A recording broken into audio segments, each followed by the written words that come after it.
following announcement has been paid for by the WZWA network. Hello, everybody, and welcome to the Impact Wrestling Sacrifice pay-per-view review here. I'm your host, Karlifornia. A joy, an honor, a privilege to be with you all once again. I was supposed to do this review here today, with Juicy Boy, but unfortunately he wasn't feeling too well. I sent him to bed. He has to go to fucking bed and sort his shit out. I'm doing this one on my own. Juicy Boy, I hope you feel better soon, my friend. Guys, I reviewed the last Impact Wrestling event, No Surrender, just 2 weeks ago.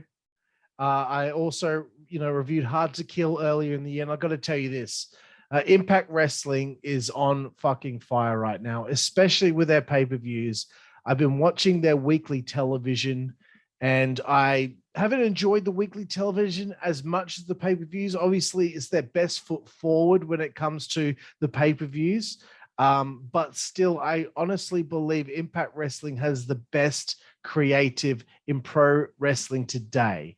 And I've had some conversations with some people recently who aren't really aware of the fact of how good things are and how they're firing on all cylinders right now.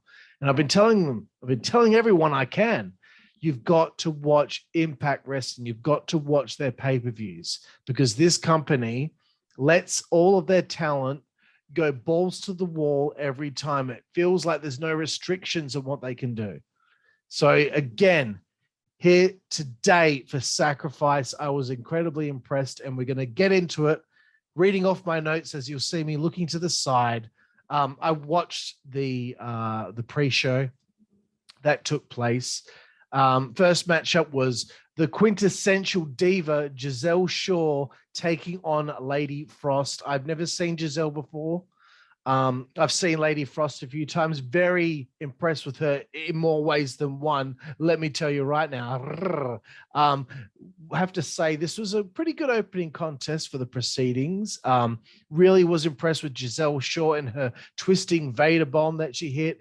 Lady Frost wins the match with the frostbite. I'd never seen her hit that before. So I was very impressed with that opening contest. Lady Frost is just, she's got it all, my friend. She's got it all. The next matchup on the pre-show, OGK of Matt Taven and Mike Bennett with the lovely Maria on commentary for this matchup, who did some great work, took on Rich Swann and Willie Mack. Again, this is just a pre-show match, but these two tag teams, again, balls to the fucking wall, motherfucker. I couldn't believe it. I really was like, these guys aren't phoning it in. They don't care that they're on the pre-show. They're fucking going all out and making sure that this match meant something. Because, obviously this Honor No More storyline has been taking place in the last few months with Impact Wrestling. Swann and Mack have been, deep into that feud as well. So you could feel that the feud was real. You could feel that it meant something. And these guys put in some fucking work. Rich Swann and Willie Mack got the victory, which I thought was the right decision considering Honor No More's big victory at the No Surrender show 2 weeks ago. And that's another thing I want to say is it's quite odd that they had another special or pay-per-view just 2 weeks afterward, and then the next one is like April 23rd. So that's, nearly 2 months away. So I guess maybe they had some sort of issues with dates and all that, and they had to do this pay-per-view very soon after the last one. Whatever the reason was, I don't fucking know. I don't fucking care, because what I got was a fucking hell of a show. And speaking of this show, we kick things off with the X Division Championship match. It seems like the X Division matches and the title matches or the contendership matches are always opening the show, which is a great way to open the show. They've learned well from WCW, bitch. Trey Miguel defended the championship against Jake something. I read an article after this show was over that Jake has fulfilled all of his commitments to Impact Wrestling. So I really hope that they do re-sign him, because this is the second time I've seen him perform, And I thought to myself, wow, this guy is fucking good. He's just got so much raw power, so much raw talent. Trey Miguel, it speaks for himself. He is a very, very talented guy. I didn't write many notes for this match because I was kind of just focused on watching it. I thought the finish with the Meteora was a great finish to the match, but very impressed with Jake and his raw strength in this contest. Also have to give props to Impact Wrestling for one thing, that very little thing that I noticed between the matches, the commentators have a live mic for the crowd. So the crowd can hear everything that they're saying. And I think that's a good way to keep the fans in tune with what's going on between the matches. So props to Impact for doing something that I've never noticed before in pro wrestling. Don't know if any other companies do it, but Impact do. And I think it's the right call. Moving forward, Rhino. That big fucking Rhino takes on Eddie Edwards. Obviously, as we know, Eddie turned heel on Impact Wrestling and joined Honor No More 2 weeks ago. And that big fucking Rhino was going to be challenging Eddie at this show for a matchup. So, this is already out of the gate. I'm excited about this. One thing I wanted to say was, since last year, I've been watching Rhino wrestle, and I can see something's going on with him. It appears that his opponents are doing a lot of the movement. He's kind of staying in the middle of the ring, or, that his opponents are feeding to the corner or feeding to a rope so Rhino doesn't have to run. You might notice Rhino never gets whipped off the ropes. I'm, again, saying once again, I think Rhino has problems with his knees right now, but he doesn't want to get surgery at this time, which is fair enough, because that leaves money on the table, and he can't make the money that he needs to continue on in his career right now. So I'm guessing he might need a double knee reconstruction. It's just a guess. I could be wrong, but I've seen some Impact pay-per-views. I've seen the XPW Rebirth show, and I can tell Rhino isn't the same Rhino, that same big fucking Rhino that he's been known to be. But anyway, this was a great contest, back and forth between him and Eddie. Obviously, the biggest thing a part of this match is the great angle that they've got going on right now with Honor No More and Impact. And I really am loving the angle, and I just hope to God, now that Tony fucking Khan has bought Ring of Honor, that he doesn't get his fingers involved in this, because I was hoping that when Ring of Honor came back, that this feud would spill over into their company and we could have a real proper fucking invasion angle between two companies, a proper promotion versus promotion story. Because as we know, what happened with the AEW fucking storyline with Impact? That was the drizzling fucking shits. That did nothing for Impact. Oh, but fucking hell, like when Kenny Omega was on their pay-per-views, they got more buys. So long term, what the fuck did that do for Impact? Nothing at all. It didn't help them whatsoever. It was all about making Kenny the fucking belt collector. That meant fuck all, man. I don't give a shit what anyone has to say about that. That angle was a fucking travesty as far as I'm concerned, considering the promise that it once had. Anyway, back to the show. Have to say, the angle's hot, so the crowd are hot for this story, for this match. I gotta give some props here right now to Brian Hebner. I've been watching the last 5 Impact pay-per-views. Brian Hebner is, I think, right now the best referee going in wrestling. I think he helps tell the story with the match, with his facial expressions, with the way he reacts to things. Brian Hebner, without a doubt, I think is the best referee in wrestling right now. And of course, he got to do the big throwing Maria Kanellis Bennett away from ringside. I always pop for that, because it seems like referees really get into it. It's like their one little thing that they get. Great matchup again. This is hard for me. I don't think I'm going to fucking talk shit about any of these matches. Everything was pretty fucking positive. Again, great stuff with the swerve. They always throw in a swerve every single show. They always throw in a surprise as well. It seems like every time there's an Impact Wrestling show, on this kind of magnitude, a special, a pay-per-view, they're always throwing in a swerve and a surprise. There's a difference, right? A swerve is something that you didn't see coming, but you might have thought something was going to happen. The surprise is something that you just didn't see coming. So Steve Macklin with the swerve, he comes out, he attacks Eddie Edwards. He ends up whacking Rhino with the kendo stick. So there we go. We're going to have a Steve Macklin Rhino match, I'm sure, at Rebellion on April 23rd. Eddie Edwards gets the win. He needed the win because of the recent heel turn. Good stuff, keeping Honor No More on the right track. Excuse me, I'm going to have a sip of water. Coming up next, Impact Knockouts Tag Team fucking Championships on the line. It's the Inspiration against the Influence. You all know I'm a fan of the Inspiration. They're Australian. And the Influence obviously has Tenille Dashwood as well. So I'm a big fan of all the girls in this matchup. But I have to say, wow, like this was the best Inspiration match I've seen since they came to Impact Wrestling. What they had done in the previous reviews that we've had, they took on Havoc and Rosemary in a couple of title matches. Obviously, there was a COVID issue, which took them off the last pay-per-view. But right here, this is great. This is what's great about Impact Wrestling. They give the ladies time to tell the story. I don't know how long this match went, but I would have to say that this tag team match was given at least more than half the time than the whole fucking Queen of the Ring tournament was given by WWE. It's unbelievable. Impact Wrestling is doing more for women's wrestling than any wrestling company going. I don't give a fuck if anyone's like, oh, but AEW have 2 women's titles.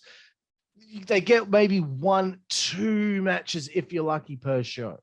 Just check everything out. You can see that they're not being given the time necessary there. They're not being given the time necessary in WWE. So if you want to disagree with me, that's okay. You're wrong. These ladies were given the time necessary. They got to tell the story that they wanted to tell. It was a great finish to the match there with the swerve, with the, the guy that helps out the Influence with their social media. I'm sorry, I don't know his name. I can't remember. Caleb or something like that. But I thought that was a really nice finish, and it threw things up in the air. Did he mean to help them? Did he not? I like that. The commentators helped with that very well.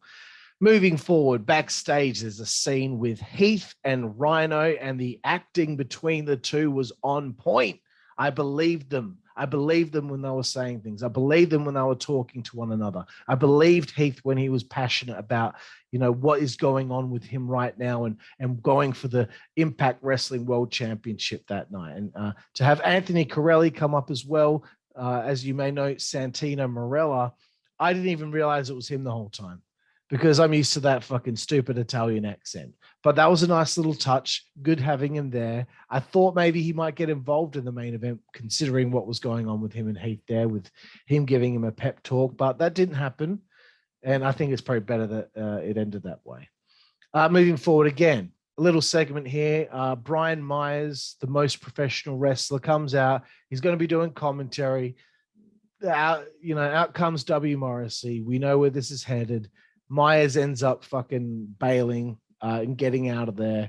And I just got to say, there's nothing better than a powerbomb through a table. I fucking love it. I've always loved it, and I've really enjoyed that moment. Continuing the story with Myers and fucking Morrissey. Very nice, you son of a bitch. Next up, talking about son of a bitch, these are 2 fucking hosses right here. 2 big motherfucking sons of bitches fighting right here. 2 big fucking rhinos going head to head here. It's Jonah taking on PCO. Everyone was excited to see what was going to take place here. I mean, fuck, how could you not be excited to see what's going to go on here? Because these are 2 big guys, but these are 2 big guys that can fly. These are 2 big guys that are incredibly athletic and good at what they do. Right out of the gate, this is so physical. So physical and back and forth and back and forth. Of course, it's going to be kind of like a stalemate because they're both as big as one another. One's more experienced, but Jonah's a little bigger than PCO. So that's going to make it a stalemate. No matter what PCO does, no matter what Jonah does, it's a fucking stalemate until finally someone can get a little bit of an edge through doing something, which is something that I'll talk about in a second.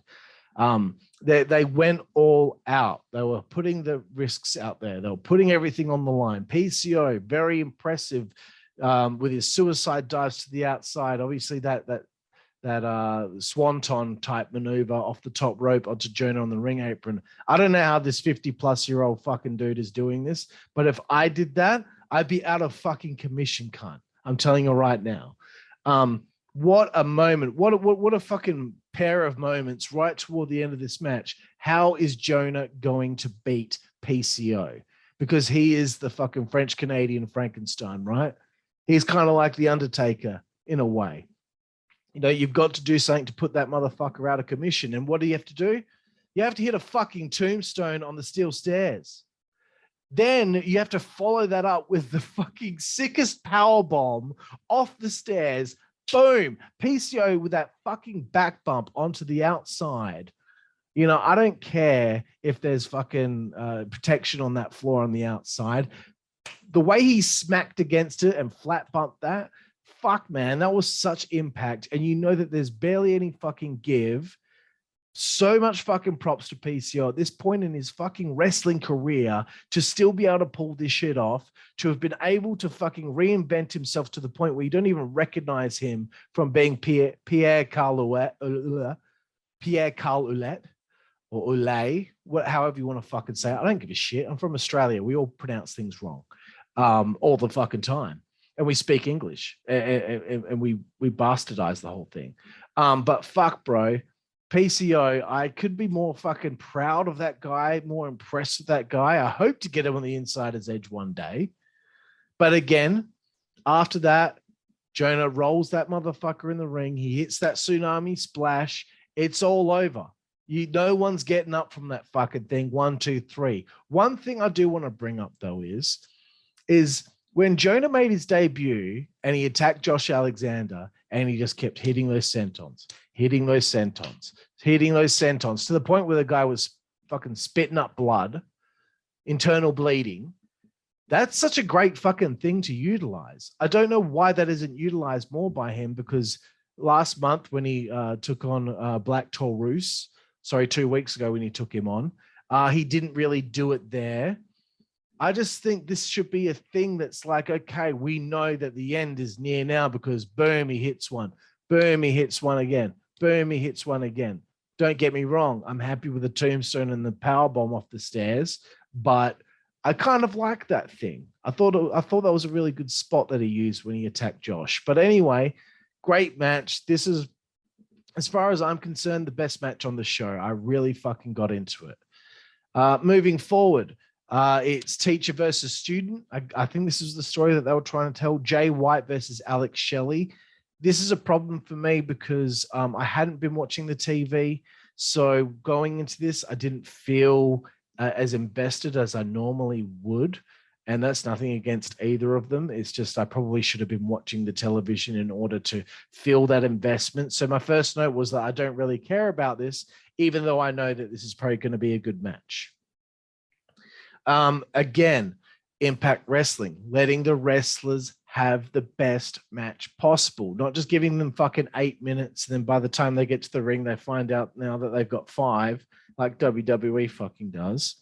But they let them have the best match possible, but don't let everyone go way too overboard like AEW does. And I'm sorry, I've got to bring that up because I think Full Gear last year, they let everyone just do way too fucking much and it burned you out. So they give these people a lot to fucking work with, a lot of time to work with. They let them have the creative freedom to have the best match fucking possible, motherfucker. But they at least rein them in as much as they possibly can to ensure that there's no burnout on the viewer. I wrote, come on, give Alex the win. I mean, Look, I understand Jay is, kind of freshly in Impact Wrestling. He's also freshly in AEW. You want to keep him established and all that. But I would not have had a problem with Alex Shelley establishing himself back in the company, getting that win over Jay White, and then continuing this thing for, another month or so, at least until Rebellion, and maybe have a stipulation type match on it. But if this is the way that they wanted to go about it, then fuck, man, what else can I fucking say? I just felt like it might have been nice for Alex to establish himself and get that victory, but they're pushing Jay. White wins the match. And again, this was tremendous. It really was. They fucking went balls to the wall. And again, I just want to say, people, don't sleep on Impact. They are fucking killing it. Coming up next, the Champ Challenge, Deonna Purrazzo, the AAA women's champion, the Ring of Honor women's champion. She's got her open challenge going on. And thank the Lord, my prayers were answered that Chelsea Green was the opponent. I'm a fan of Chelsea Green for her in-ring work, but for many, many other reasons. Many other reasons, and you know what I'm fucking talking about. When she came out and made her entrance, I thought to myself, Impact Production, what are you fucking doing? She comes out and does that shh thing. You don't fucking cut away from her when she's doing that. That's her thing. You don't fucking do that. You never cut away from someone when they're doing their fucking taunt in their entrance, okay? Fuck. There were some production issues on this show. Not as many as usual, or there has been, but there were a couple. You don't cut away from people at a particular point in time like that. One thing I want to say, what do you fucking know? There are 3 women's matches on this show. Excuse my throat. 3 women's matches on this show. 3. That's fucking unheard of right now in pro wrestling. The NWA will give you 2, maybe 3 sometimes, but Impact are giving you 3 women's matches on the pay-per-view. Impact Wrestling, as far as I'm concerned, is doing more for women's wrestling right now than anyone else. I've already said it. Already gone over it painstakingly over the last few reviews. They are doing more than anyone else. They've got tag titles. They've got the women's, the Knockouts Championship, and they're even having the ROH Women's Championship on the show. They're doing more than anyone else. They're giving the women not only the angles necessary and the content that they need, the content necessary to feel fulfilled creatively, but they're giving them time in their matches to tell the fucking story. It's not fucking hard to do. Give people time to tell the story. No one's going to get better and no one's going to improve unless they're given time to fucking work, listen to the crowd, and do what they've been fucking taught. Fuck. Props to Chelsea on her dive to the outside. I think it even surprised her with how much she flew out there and how hard she hit the fucking entranceway. The finish was great for this matchup. I really liked them, paying attention to the fact that Chelsea's had problems with her wrist in the past when she left the WWE and all that. She made her debut. She broke her wrist that day, whatever the fuck it was that happened. She's had issues like that in the past. So the finish was fantastic because not only did it make sense for the finish and Deonna used that as a way to fucking get a win, then Mickie, again, that Deonna Mickie thing that's been working and I think still needs to keep going. They have that little bit of story take place. Now Mickie, it's in her head. What great fucking writing right there. It's in her head. This is true to life. This is true to life. What would happen if one of your best friends was in immense pain just before you had to defend your championship? It would fuck with your head. True to life. It's not fucking hard to keep realism in wrestling. So Chelsea was at ringside. It was a great distraction angle for the first portion of the match. One thing I will say about Tasha Steelz is the challenger for the Knockouts Championship. She's very small. She's very small, but she makes up for that with her ferociousness, I must say, because the ferociousness in this match between the two of them was very, very good. There was a nasty fall from the top rope together, really snug shit. I liked it. I liked it. I liked it. Again, the women are going all out. I had a conversation with someone yesterday who said that women wrestlers aren't real wrestlers. And I just said, bro, you haven't been watching, obviously. You're not aware of fucking how hard these people work. I used to wrestle. I know how hard it is. And what they did in this match, I never did anything like that. I was pretty safe when I, wrestled. I didn't put myself at risk that much, but these two put themselves at risk in that spot. And it's like, you can't fucking say that they're not real wrestlers when they go out and do shit like that and no one gets hurt. Props to them. They're fucking professionals. Steelz wins the fucking Knockouts Championship, and I was fucking surprised, man. Like, I have to be honest, I just did not think that would happen. I didn't think that she was quite ready for it yet, considering it was just 2 weeks ago, or was it Hard to Kill? Fuck, I can't remember. No, it wasn't, because they had the title match last time. My bad. It was Hard to Kill where they had that fucking Ultimate X women's match. And I just felt like they hadn't really established her by this point. But again, I'm a dumb cunt. I haven't even been watching the TV, so maybe by now they have established her. But I don't know. I just wasn't sure if it was time for Mickie to lose that belt. I really thought that what we needed was to come full circle with her and Deonna and do a champion versus champion match. But we'll see where it all goes going forward. Right. It's hard doing these reviews by yourself. It's like a whirlwind. Coming up next, the men's World Tag Team Championships, the Good Brothers with Chris Bay taking on Violent by Design. This is a good story coming full circle.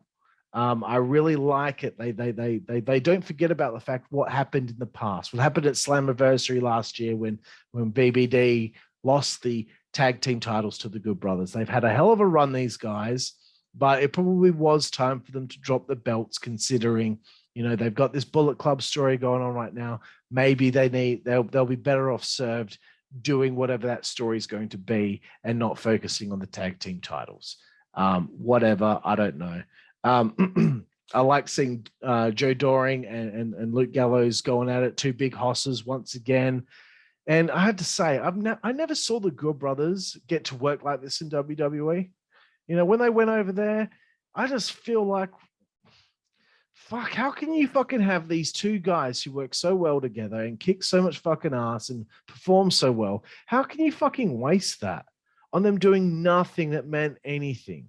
What is going on with that fucking company? I don't know. And no, AEW didn't really use them that well anyway. They were just in the fucking background. Whatever. Like, I'm glad that someone's doing something right by them. They made the right call by wrestling and picking Impact Wrestling over AEW, because, to be perfectly honest with you, they're not doing right by Santana and Ortiz over there. They're not doing right by the fucking Acclaimed over there. They're not doing right by the varsity cunts. That's terrible language. They're not doing right by a lot of their tag teams. Sorry. As far as I'm concerned, it's true. Oh, no, their time will come. Just let it play out. Shut up. Again, they let people just do what they can, what they want to do to make the match fucking mean something. Another time, I'm going to bring this up, and I've brought it up every time. I think the Magic Killer is a shit move. I don't understand. He gets him for the suplex, and then he pops it on fucking Anderson's shoulders, and then Anderson just kind of flings it off. Wouldn't it make more sense if it went on this shoulder and they both just fucking rotated and slammed them on the side like that instead of just flicking it off? I don't know why no one's ever said anything to them, or why they haven't thought the fact that maybe they should go the other direction, but it's a shit move. I'm sorry. I don't see any fucking positive thoughts when it comes to that fucking maneuver. So there you have it. You disagree with me? Sorry, you're wrong. Like, fuck you. Okay. Eric Young with the jumping pile driver on the stage on Gallows was fucking fantastic. I didn't think he was going to get the big man up properly, but man, Eric Young is a stand-up fucking pro. And of course, Violent by Design win. I'm happy Joe got to get the pinfall. 3 title changes on this show thus far. I think that's right. Tag titles, women's tag titles, women's knockouts title. Yep. 3 out of 4 at that stage. The X Division Championship was defended successfully. So yeah, I think it was great that this came full circle. They lost the belts to them at Slammiversary. Then they kind of worked together, but then it was time to cut that off and time to fucking to get what's coming to him. So I like Violent by Design. I think it's a great little group. Moving forward, the last matchup on the show, it's for the Impact Wrestling World Heavyweight Championship. Moose defends the championship against Heath. When I first heard about this, I was like, really? Because Heath wasn't even on the pay-per-view a few weeks ago, and he hasn't really been up there. You know, you had Morrissey against Moose last month. I would have thought maybe Cardona might have faced Moose at this pay-per-view, considering Cardona was kind of like up there in that echelon, but they've gone with Moose versus Heath, and this is like an opportunity for Heath to show what WWE missed out on and what he can do, and he actually is able to fucking keep up and be somebody that could be up in the main event. So this was his challenge, and I was looking forward to seeing how he would perform. Again, Anthony Corelli came out for commentary. Just didn't recognize him. It's weird not hearing the Italian accent. It really is. He's Canadian, isn't he? But anyway, I think Heath needs to. Surely I've seen Heath. I've seen how fit he is, how in good shape he has been with some pictures when he first arrived at Impact. I don't know if he's having a problem with keeping in that shape, but I think he needs to drop the singlet and ensure that he's looking fucking solid, you know? Not that it really matters to me. It's not like, oh, I prefer to see him without a shirt on. No, that's not what I'm trying to say. I just think a black singlet looks like indie wrestler who's a weekend warrior or a backyard wrestler like I was. And I did wear a singlet when my body wasn't as good as it once was. So that's why I say that, because I wore a black singlet when my body wasn't as it once was. Just the way it is. You get older, you know, it's no problem. It doesn't matter. It's fine. I had a teenage girl's body, and then I had a dad's body. So strong shit early on here, man. I have to say Moose is my favorite world champion right now, which is saying a lot considering got Brock and Roman. Nothing against Hangman. I also like him, but he's been booked like fucking shit. You don't put him against fucking Lance Archer and think people are going to care, because it's a foregone conclusion. We know Lance Archer's not going to win. Shit. It annoys me, man. It just annoys me that I know I could book better than the billionaire's son. And I'm not going to call him a billionaire because he's not a self-made billionaire or even a self-made millionaire. He just made money because he worked for his dad or his dad gave him money. Sorry. Don't like Tony. That's it. Right. So another thing I want to say, you know, I wanted to see Heath's best here. I want to see the best of Heath. And I think I got that. You know, the story that was being told in this match was terrific. Strong shit early on. You know, if I were WWE, I just call Heath and say, look, you can take Slater if you want. What does it fucking matter to you? You're never going to make money off that name again. You're not going to ever bring him back unless it's in a Brian Myers role when you brought Kurt Hawkins back and fucking did nothing with him except, you know, just have another body on the roster to put people over. You're never bringing him back. And if you do, you won't do anything with him. Just give him the surname. Who gives a shit? Fucking bunch of cunts. What this match was this is an athlete, a fucking supreme fucking athlete in Moose. He's a fucking athlete against an athletic guy. Not saying he's not an athlete, but he's not really an athlete in comparison to Moose. In comparison to me, Heath is an athlete, and I'm the not really so athletic guy. But I think this is what was great about the story of this matchup, is that Heath knew that the odds were totally against him in beating Moose. There's no fucking way. I mean, you take one look at the guy is in the best fucking shape that anyone's ever been in. And Heath is Heath. Heath is kind of like a civilian who's been working out and has been working hard on his body to ensure that, you know, he might be mistaken for being an athlete. I'm not trying to be offensive or rude about it, but I'm just saying this is from a fan's perspective of what you would think when you see these two guys and you have that suspension of disbelief. So this was how it should go. The story is being told right. Moose was overwhelming Heath early on. Perfect. Heath, what did he have to do to fucking get back in the fucking game? He fucking bit him. He fucking bit him on the fucking hand and he wouldn't let go. Then, because of that, Moose started slipping on banana peels, which is realistic to a situation. You start getting in someone's head, someone who's a supreme athlete who thinks that they have that fucking game plan already set out, and then something happens and it just fucks them for a little bit, and he kept slipping on banana peels, which gave Heath opportunities to get victories, which he did not fulfill, but it told the story and kept us on a little bit of a roller coaster ride, I suppose you could say. One thing I did pop for was Heath looking like Andre the Giant with the one strap being ripped off. But again, this match really built well. Moose retains, as we knew. Like, yeah, it's a foregone conclusion, but at least they kind of had you guessing a little bit. So, you know, we knew that going into this that Heath was going to walk out with the world title. But, you know, and I give the Lance Archer Hangman Page thing, you know, I gave that some flack. And you could possibly say to me, well, Carl, like, you didn't even say that about Moose and Heath. But it's different in this case because I actually kind of thought for a second, oh, hello. There's a fucking opportunity here that maybe it might happen. I don't even need to watch Archer versus Hangman. I'm sorry. Yeah, you know what? Maybe I'm just biased against him. I don't give a shit. Okay, I watched 18 weeks of their television. I'm still fucking 18 weeks of their television. And I'm still mad about it. So Moose retains. What a run he is on. Here comes Josh Alexander. Thank fuck he re-signed with the company, because I thought to myself, if he goes anywhere else, he ain't going to get used the way he deserves to be used, which he is being used in Impact Wrestling. So he came back, hit a sweet double underhook pile driver. Fuck yeah, bro. And again, look at Impact Wrestling coming full circle with angles. They came back to it, bitch. They fucking came back to it. You knew at Bound for Glory when Josh Alexander was fucked over by Moose. You knew that they would reconvene at some point, and it was great that they held off on it. It was great that they waited and bided their time, because now you're chomping at the bit to see this fucking showdown take place after what Moose did to him at Bound for Glory. It was disgusting and it was fantastic.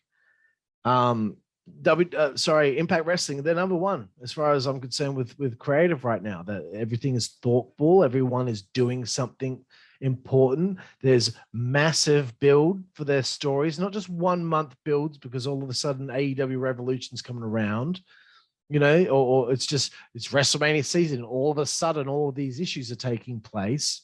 No, they have all these stories that come full circle that have been built up over time, and they're not forgetting about the stuff that has happened in the past.